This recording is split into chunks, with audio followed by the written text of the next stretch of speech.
El Señor le bendiga a todos en una manera especial. Que sea este mensaje un mensaje de bendición para todos ustedes. Pero antes quiero agradecerles que le den like a este video. Se suscriba a mi canal para que la palabra de Dios fluya, corra y sea glorificada como dice las Sagradas Escrituras. En este día vamos a hablar sobre la oración.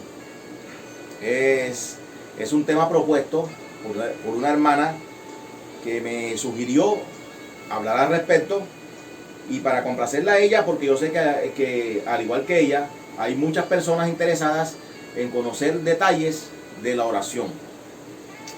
Vamos a leer antes de iniciar Santiago capítulo 5 versículo 16. Dice la poderosa palabra de Dios en el nombre de nuestro Señor Jesucristo. Dice: confesaos vuestras ofensas unos a otros y orad unos por otros para que seáis sanados. La oración eficaz del justo puede mucho. Fíjese que dice la oración eficaz. No dice cualquier tipo de oración. ¿Por qué? Porque la oración tiene que reunir una serie de cosas para que se vuelva eficaz, para que sea escuchada delante de Dios. Y cuando digo sea escuchada, quiere decir que Dios responda a tu petición, porque el término escuchar en la Biblia implica que Dios se mueva a favor o en pro de lo que le está solicitando. Entonces, la oración viene del hebreo tefilá, un número Strong H8605, y del griego proseukomai, con número Strong G4336. ¿Por qué doy esos números Strong? Porque cuando usted comienza a buscar, se va a encontrar de que esos números se van a repetir por muchas partes de la Biblia, y va a estar haciendo referencia de que la oración siempre es orar, interceder y mediar. Este término se utiliza siempre de la oración a Dios. Es decir, cuando alguien ora usando estos términos que están aquí, se está refiriendo del orar a Dios, porque habrá muchos que le orarán a sus deidades, ya sea la Virgen del Carmen, la Virgen de Guadalupe, la Caridad del Cobre, a María Leonza, al Negro Felipe, qué sé yo, a una serie de dioses con D minúscula, de pronto buscando encontrar una respuesta a sus necesidades. No así, estos términos aplican solamente para la oración que se hace a Dios. Entonces, la oración es el medio por el cual una persona trata de acercarse y entablar una relación personal con Dios, nuestro Creador, nuestro Padre Celestial. Existen dos tipos de oración, y quiero ir rápido, y de pronto voy a pasar por alto algunos detalles que de pronto usted dirá: pero hermano, ¿por qué no dijo esto? ¿Por qué no amplió más sobre esto? Porque es que el tiempo es corto y debo avanzar. Si tiene alguna pregunta, por favor, aquí en la parte de abajo voy a dejar mi número telefónico con WhatsApp para que usted se pueda dirigir a mí, me escribe o me manda mensajes de voz, y yo con mucho gusto le voy a estar respondiendo cualquier inquietud que usted tenga al respecto. Ese número que está allí, usted puede hacerlo con confianza. Va a encontrar en mí una persona que le va a responder con respeto, con mucho amor en Cristo Jesús, para resolver cualquier inquietud que te tenga al respecto de lo que voy a predicar en esta hora. Dice, existen dos tipos de oración. Es para ir entrando en detalle. Dos tipos de oración. Y estas pueden ser públicas y privadas. Los tipos de oración pueden ser públicas y privadas, con diferentes propósitos o fines. Pública o congregacional. Esa es la primera referencia a la oración. Hechos 16, vámonos a Hechos 16, versículos 13 y 16, dice: y un día de reposo salimos fuera de la puerta, junto al río donde solía hacerse la oración, y sentándonos hablamos a las mujeres que se habían reunido. Entonces una mujer llamada Lidia, vendedora de púrpura y de la ciudad de Tiatira, que adoraba a Dios, estaba oyendo, y el Señor abrió el corazón de ella para que estuviese atenta a lo que Pablo decía. Y cuando fue bautizada y su familia nos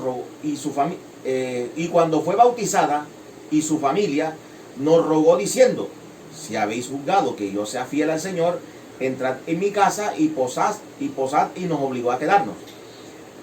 Y aquí en el versículo 16 dice: aconteció que mientras íbamos a la oración, es decir, al sitio en el cual se reunían para hacer oraciones públicas, oraciones congregacionales, dice que se les apareció, les salió al encuentro una muchacha que tenía espíritu de adivinación, la cual daba gran ganancia a sus amos adivinando. Pero quiero enfatizar que la oración también puede ser pública o congregacional. ¿Por qué digo congregacional? Porque es ese tipo de oración que se hace en la iglesia cuando se reúne para orar por una circunstancia o algún propósito, y siempre va a haber una persona que está coordinando la oración. ¿Para qué? Para que surta el efecto que se está buscando. Porque muchas veces cuando se ora en reuniones, unos dicen una cosa y los otros están orando por otra cosa. O sea, la oración tiene que ser muy coordinada. Dice que también orad en el espíritu, pero orad con el entendimiento. Si yo estoy orando, por ejemplo, para que Dios le dé sabiduría al gobernante de turno, el otro hermanito no tendría que estar orando para que Dios le provea un empleo, ni la otra orando para que Dios traiga paz a su casa. No, todos van a estar orando por el propósito para el cual se reunieron. Ya vendrán momentos donde ellos dirán: bueno, pastor o siervo de Dios, vamos a hacer hagan una oración porque estoy pasando X necesidad, o estoy atravesando por tal circunstancia, quiero que hagan una oración por mí, y todos lo harán por ese propósito. Pero las oraciones congregacionales o de reuniones tienen que ser específicamente para el propósito para el cual se reunieron. El Señor dice aquí que en Segunda de Crónicas, capítulo 20, vamos a segundo libro de Crónicas, capítulo 20, rapidito, el tiempo apremia.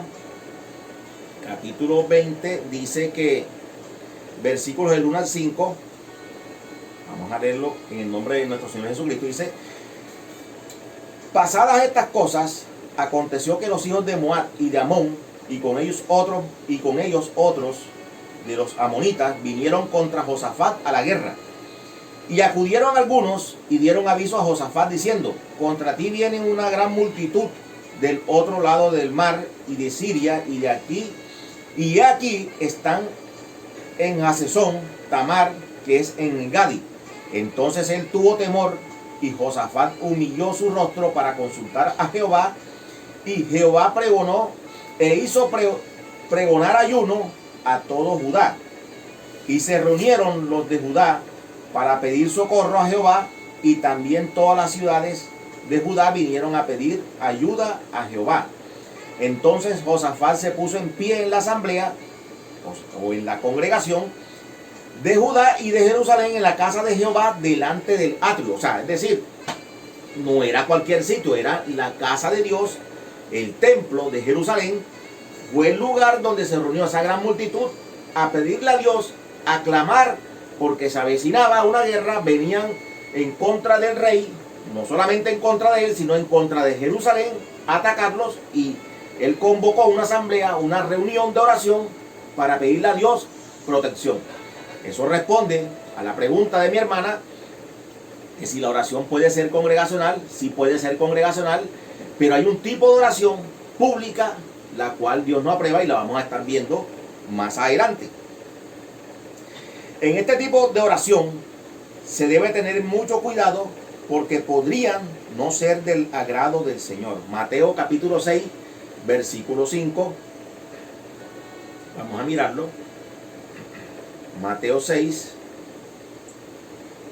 versículo 5 dice: y cuando ores, no seas como los hipócritas, porque ellos aman el orar de pie en las sinagogas y en las esquinas de las calles, para ser visto de los hombres, de cierto os digo que ya tienen su recompensa.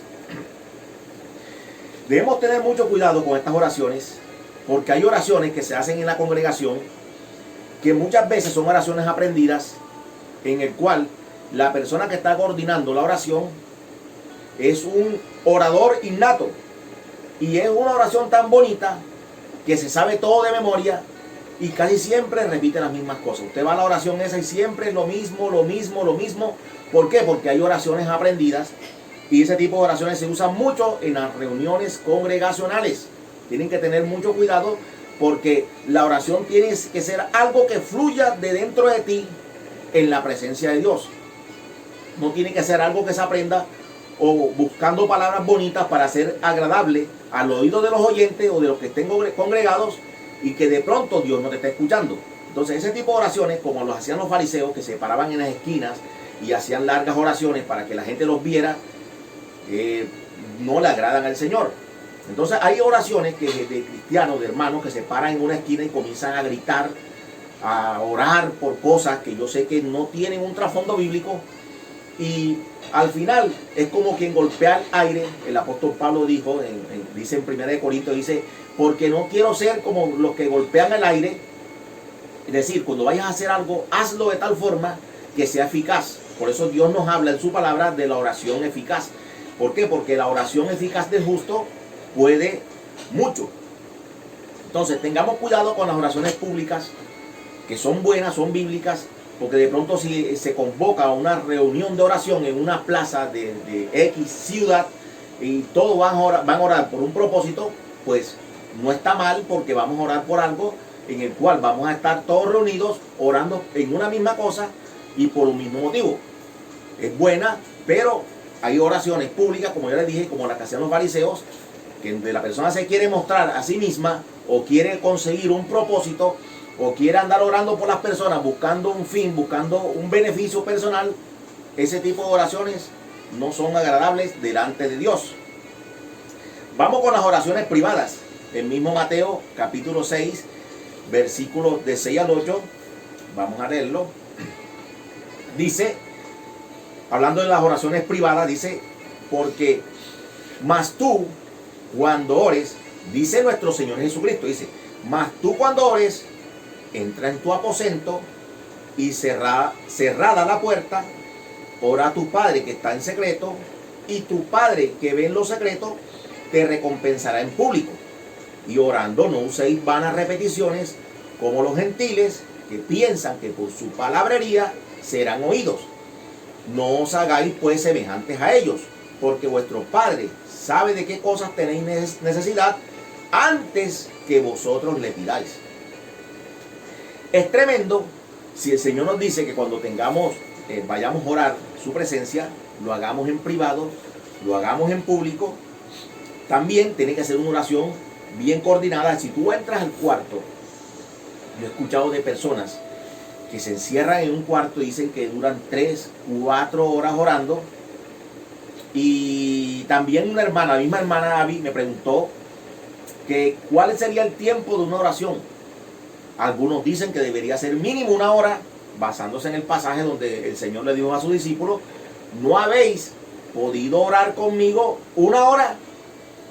Otros dicen que debe ser lo más largo posible. Otros no aprueban que es una oración corta, porque dicen ellos que es como por salir del paso. Pero en realidad Dios mira el corazón de la persona, y dice la palabra de Dios que cuando uno se va a acercar a Dios, lo debe hacer con un corazón contrito y humillado. Porque dice la palabra que un corazón como ese, Dios no desprecia. Fíjense que muchas veces nos preocupamos más por los detalles cuando vamos a orar, y tratamos de coaccionar a Dios. Queremos obligarlo a que Él haga nuestra voluntad a través de esa oración, y no nos sometemos a la voluntad de Dios. Toda oración que se haga con cualquier propósito, sea cual fuere ese propósito, ese fin, debe estar sujeto a la voluntad de Dios. Y la voluntad de Dios muchas veces no va a ser lo que nosotros esperamos. o lo que nosotros queremos. La voluntad de Dios es soberana y Él hace de acuerdo a su voluntad, pero como Él quiere. Así es que no vamos a coaccionar a Dios con nuestras oraciones, porque hay gente que a través de la coacción terminan haciendo oraciones contrarias a Dios.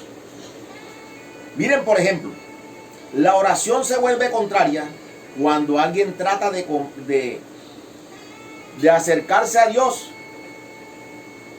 buscando un propósito o un fin que va en contra de las Escrituras. Nuestras oraciones, cuando se rijan por la voluntad de Dios, vamos a ver que van a ser respondidas, como dice Primera de Juan, capítulo 5, vamos a leerlo. Primera de Juan, capítulo 5, versículos 14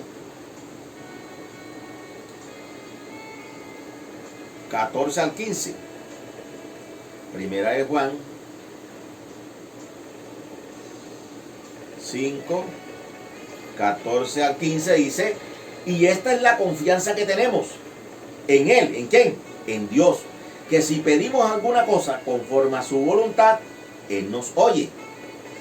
Y si sabemos que Él nos oye en cualquiera cosa que pidamos, sabemos que tenemos las peticiones que le hayamos hecho.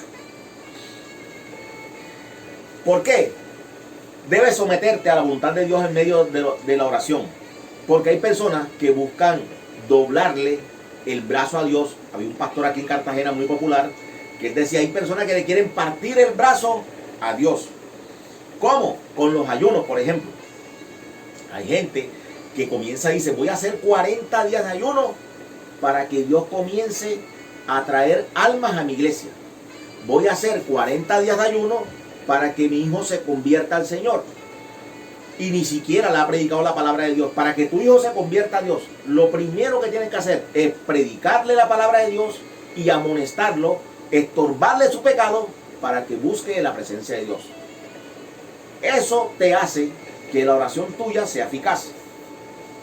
Por ejemplo, hay otro que dice, si no me responden, si Dios no responde mi oración, porque ya le he orado una y otra vez para que mis hijos se conviertan y no se han convertido, yo también me voy para el mundo. O sea, eso es amenazar a Dios, que si Él no te concede el deseo de tu corazón, Él te apartas de Él. Hay oraciones que he visto que dicen, voy a orarle a Dios para que le prometo que voy a ir todos los días a la iglesia si en mi equipo de fútbol gana el campeonato.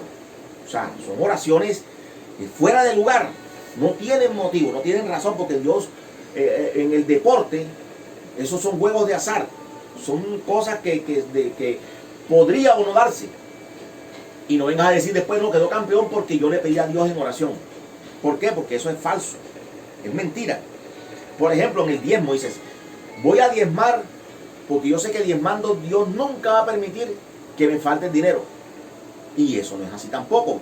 Hay gente que es buena diezmadora, que es buena ofrendadora, y llega a momentos de aflicción, monta un negocio y quiebra, no porque Dios no sea fiel, sino porque todo debe estar sujeto a la voluntad de Dios. De pronto Dios permite que le pase eso porque el hermano es orgulloso, es prepotente, y la única forma de Dios tratar con él es mantenerlo con la ración diaria.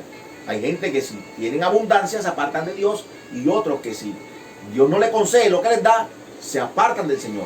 Entonces todas nuestras oraciones tienen que estar sujetas a la voluntad de Dios, y la voluntad de Dios muchas veces no va a ser agradable a nosotros, porque nosotros queremos una cosa, pero Dios sabe lo que nos conviene, y por eso muchas veces responde, y nosotros creemos que Él no nos está respondiendo cuando ya nos respondió desde hace días.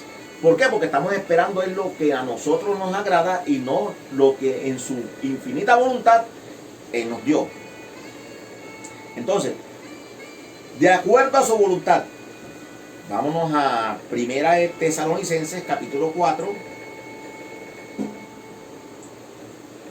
versículo 3. Dice, pues la voluntad de Dios es vuestra santificación, que os apartéis de fornicación. Y el versículo 7 dice, pues no nos ha llamado Dios a inmundicia, sino a santificación. O sea, la oración te va a traer siempre, te va a demandar santificación. O sea, ¿por qué? Porque si tú eres una persona que anda del timbo al tambo, no lees la palabra de Dios, porque la oración no es lo principal del evangelio. La oración es una de las partes importantes de la vida de un cristiano. Eso no es solamente oración, tienes que leer la palabra, tienes que orar, tienes que ayunar, tienes que vigilar, y todo tiene que ir bien coordinado para que vivas conforme a la voluntad de Dios. Porque no pretendas tú que nunca lees la Biblia, sino que te la pasas de chisme en chisme, te la pasas de aquí para allá, te la pasas haciendo cosas desagradables delante de Dios y pretende que cuando te arrodilles Dios responda a tu oración. Si difícilmente habemos personas que nos vivimos metidos en la presencia de Dios y le pedimos cosas y a veces vemos que al parecer Dios no nos está respondiendo, que se deja para aquellos que creen que llevan una vida disoluta, deambulando de un lado para otro, y oran y quieren que Dios les responda enseguida. No, Señor, las cosas de Dios son en orden. Dios es un Dios de orden y Él responde en el momento que Él crea conveniente y no en el que nosotros pretendemos. Entonces, hay una oración que podría ser contraria y la he visto mucho. Dice, voy a orar para que Dios me dé ese hombre. Vamos, que el hombre que está pidiendo a Dios es un hombre casado. Es un hombre que tiene su esposa, pero ella está pidiendo a Dios que lo quiere por su esposo. Y dice, bueno, no sabe si de pronto Dios permita que la esposa se muera para que sea mi esposo. No, esas son oraciones contrarias. ¿Por qué? Porque estás pidiéndole a Dios algo, codiciando el hombre o la mujer del prójimo, y lo estás haciendo un adulterio. ¿Por qué? Porque lo estás codiciando en tu corazón. Entonces esas oraciones Dios no te las va a responder. Si de pronto la mujer de ese hombre murió, no fue por la voluntad de Dios, sino porque tenía que suceder y no era para concederte ese deseo. Entonces, viendo, las oraciones pueden ser públicas o privadas. El tiempo que te demores, ya eso está de parte tuya, tú y Dios. O sea, no es necesariamente te vas a tirar en el piso toda la noche orando, porque una característica de la persona que ora por largas horas debería ser la santificación. Debería ser una persona que anduviese en el Espíritu. Pero a mí no venga a decirme una persona que dice que ora por largo rato, por toda la noche, y esa persona sigue siendo la misma chismosa, la misma grosera, la misma iracunda, la misma persona que no se le puede decir nada porque se salta enseguida, orgullosa. O sea, no estás haciendo nada, porque la oración te va a traer santificación, te va a purificar, te va a hacer que te metas más en la presencia de Dios. Entonces el tiempo que te demores haciéndolo, ya eso es cuestión tuya con Dios. Puede ser 1 hora, 10 minutos, 15 minutos, 1 o 2 horas, pero que todo sea algo bien coordinado, bien que salga que las palabras que salgan de tu corazón sean agradables delante de Dios. El tiempo es lo de menos. Lo importante es que te metas en la presencia de Dios en santificación para que Dios conceda los deseos de tu corazón de acuerdo a la voluntad de Él. Porque si tus deseos no están conformes a la voluntad de Dios, no te va a responder. O si te responde, va a ser de manera negativa. Otro punto importante en la oración es la intercesión. La hermana me preguntaba que si podríamos ser intercesores. Pero para poder ser intercesores, se tiene que ser una persona santa y que tenga autoridad sobre las personas o el propósito para el cual está intercediendo. Usted me dirá, ¿cómo así, hermano, que tenga autoridad? Mire, en la Biblia hay muchos intercesores. Por ejemplo, Moisés, en el capítulo 32 del libro de Éxodo 32, versículos 30 al 35, todos sabemos que cuando Moisés sube a la montaña, a la presencia de Dios, el pueblo se desenfrenó, hicieron un ídolo y comenzaron una rumba, una faena o todo un culto, pero que no estaba bajo la voluntad de Dios. El Señor, a través de su ángel, comenzó una matanza. Moisés dijo que si eso era así, mejor lo borrara él del libro de la vida. O sea, Moisés estaba intercediendo. ¿Por qué intercedía Moisés? Porque él tenía autoridad sobre el pueblo. Dios le había dado una misión a él sobre ese pueblo para que lo sacara de Egipto y lo llevara a tierra prometida, pero en ese momento ellos estaban pecando y Moisés se colocó de intermediario entre lo que Dios iba a hacer y ellos. Y aún así, Dios los perdonó, dijo que iba a castigar solo a los que habían pecado. A los que no pecaron, no les vino juicio de Dios. Y eso eran los niños. ¿Por qué? Porque esa generación no entró a la tierra prometida. Todos murieron en el desierto por el pecado que cometieron. Aún que Moisés intercedió por ellos. Ni así llegaron a la tierra prometida. Entonces, para ser un intercesor tenemos que interceder sabiendo que tenemos que tener autoridad sobre esas personas. Por ejemplo, tú puedes interceder por tus hijos. Tú tienes autoridad por tus hijos. Entonces tú puedes pedirle a Dios en oración por ellos, de ponerte en la brecha, como dice Ezequiel 22:30. Vamos a leerlo. Ezequiel 22:30. Que el tiempo corre, el tiempo apremia, pero si tienes preguntas, ya te digo, pues puedes hacer las preguntas correspondientes que yo te las voy a estar respondiendo. Dice aquí: y busqué entre ellos hombre que hiciese vallado y que se pusiese en la brecha delante de mí a favor de la tierra para que yo no la destruyese, y no la hallé. Fíjese que en ese momento el rey estaba en pecado, porque la autoridad de un país, llámese presidente, llámese rey o primer ministro, como quiera llamarse, es la autoridad del país. Por eso era que Jeremías y estos profetas le hablaban siempre al rey. Si el rey se postraba delante de Dios, el rey estaba representando al pueblo pecador delante de Dios, y Dios los perdonaba. Recuerden que cuando Jonás decretó, predicó que venía una destrucción para Nínive, el rey decretó un ayuno, que todos ayunaran, niños de pecho, viejos, ancianos, hasta los animales ayunaran. ¿Por qué? Porque el rey es la autoridad, y si el rey se postra delante de Dios, se humilla delante de Dios, están haciéndolo en representación del pueblo. Por lo tanto, es que tenemos que tener cuidado cuando vamos a elegir un gobernante, que por lo menos sea temeroso de Dios, que en momentos de adversidad no se postre delante de la Virgen del Carmen o busque a los brujos, a los hechiceros, sino que busque a Dios en oración, en una oración congregacional con cristianos, para que Dios escuche su clamor. Entonces, ponerse en la brecha no es simplemente orar. Ponerse en la brecha es también amonestar.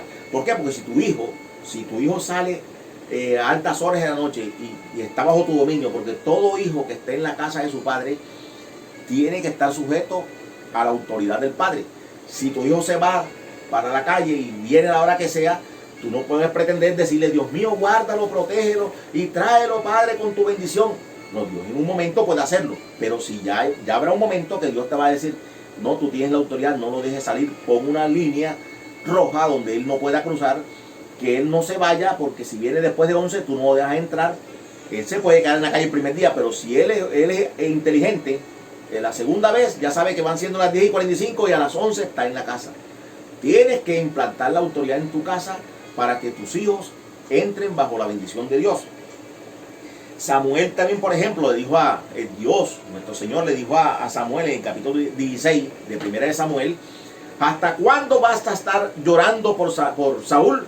Ve y unga a David. O sea, cuando Samuel lloraba en la presencia de Dios por Saúl, estaba intercediendo, tal vez para que Dios lo perdonara, porque Samuel amaba a Saúl, pero Dios le dijo: no te voy a escuchar, ve, busca a otro que voy a ungir como rey para que sea el reemplazo de Saúl. Daniel, por ejemplo, cuando va a orar en el capítulo 9, vamos a ver Daniel, me gusta esta oración de Daniel, capítulo 9, versículo 3, dice: y volví mi rostro a Dios el Señor, buscándole en oración y ruego, y en ayuno, silicio y ceniza. Y oré a Jehová mi Dios, e hice confesión diciendo: ahora, Señor, Dios grande, digno de ser temido, que guardas el pacto y la misericordia con los que te aman y guardan tus mandamientos. Hemos pecado, hemos cometido iniquidad, hemos hecho impíamente y hemos sido rebeldes, y nos hemos apartado de tus mandamientos y de tus ordenanzas. Fíjese que Daniel estaba en autoridad allí en la ciudad de donde estaba él. Daniel era una autoridad, y Daniel se acercaba al rey, pero todo el mundo tenía a Daniel como alguien muy importante, que lo podía llevar a la presencia de Dios. Por eso es que él se incluye, dice, hemos pecado, hemos hecho iniquidad. Aunque Daniel no lo hacía, él se ponía también como intercesor delante del pueblo. O sea, que tú para... Y acá en Juan, por ejemplo, va a terminar, en Juan capítulo 17, nuestro Señor dice, vamos a ver Juan 17 rapidito. Juan 17, versículos 1 y 2 dice, estas cosas habló Jesús y levantando los ojos al cielo dijo, Padre, la hora ha llegado, glorifica a tu Hijo para que también tu Hijo te glorifique a ti. Como le has dado potestad sobre toda carne, para que dé vida eterna a todo lo que le diste. O sea, dice el Señor Jesús, dijo aquí que Él le había dado, Dios le había dado autoridad a él sobre toda carne. Y por eso que Él se atreve a interceder no solo por sus discípulos, sino para los que vendrían a sus pies por la palabra de ellos. Entonces, mi amigo, mi hermano, somos intercesores. Pero para ser intercesor de alguien, tú tienes que tener autoridad sobre esa persona. Tú no puedes interceder por el borracho de la esquina, porque primero tendrías que ir donde él y predicar el evangelio. Si esa persona te recibe el evangelio, te recibe la palabra de Dios, y tú puedes orar por él. Dios mío, guárdalo, mira, le está buscando de tu presencia. Pero si esa persona te rechaza, tú no tienes ningún compromiso. Tú no puedes estar intercediendo por él porque Dios no te va a escuchar esa intercesión. Debemos ser intercesores, pero intercesores eficaces. Oremos por personas que aceptan la oración. Tú no puedes ser un orador ambulante. A todo el que ves quieres estar orando. Si la persona no te pide oración, todo el que necesita algo lo pide. Si la persona dice, ora por mí, que me está pasando esto y esto otro, esa persona va a recibir una bendición porque ha creído que tú eres un instrumento de Dios a través del cual Dios lo va a bendecir a él. Pero tú tienes que dejarle claro que no eres tú, que es Dios en su infinita voluntad el que le va a otorgar lo que él esté necesitando y en el momento que Dios quiera, no cuando él quiera o cuando él diga. Entonces, para ser un intercesor se tiene que tener autoridad sobre las personas por las cuales vamos a interceder. Tú no puedes interceder por alguien o por la casa del vecino al lado a estar doblando rodillas por él, orando por él y él cada día peor, tomando ron, en vicios, en licores. Pero cuando él dice, mi hermano Elías, hermano X, yo creo que tú eres un hombre de Dios, predícanos la palabra, queremos escucharte, quiero que ores por nosotros porque estamos pasando por esto y aquello. Créeme que esa persona está susceptible y sabe que en cualquier momento Dios le va a otorgar la bendición a través de una oración que tú hagas, de una intercesión, porque Él te está obedeciendo lo que tú dices. Pero si tú estás diciendo a la persona, mira, deja el pecado, deja esto otro, no hagas aquello, y la persona se empecina en hacer lo malo, y tú hay que arrodillado orando por él, esa oración no va a llegar ni al techo porque realmente es una oración que se pierde. Entonces, mi hermano, mi amigo, podemos ser intercesores, pero la intercesión y la oración tienen que ser conforme a la voluntad de Dios, y cuando es conforme a la voluntad de Dios, tiene que el intercesor tener un grado de santidad, porque una persona que sea borracha, que ande llamándose cristiano, sea borracho, sea adúltero, sea mentiroso, sea fornicario, esa oración Dios no la escucha. Hay oraciones que Dios las responde por su misericordia y porque Él es grande en amor, pero no porque nosotros seamos los más santos, es que Dios nos otorga lo que estamos pidiendo. Entonces, se trata de hacer nosotros lo que nos corresponde, es estar en santidad, para que cuando nos presentemos delante de Dios en oración, Él pueda concedernos lo que estamos pidiendo, porque lo estamos pidiendo conforme a la voluntad de Dios. Ese tipo de oración, Dios la escucha. Entonces, puedes ser intercesor, puedes hacer oraciones públicas, puedes hacer oraciones privadas, pero que todo sea conforme a las Escrituras y conforme a la voluntad de Dios. Que el Señor te bendiga, que el Señor te guarde y hasta una próxima oportunidad. Shalom. Un saludo para todos.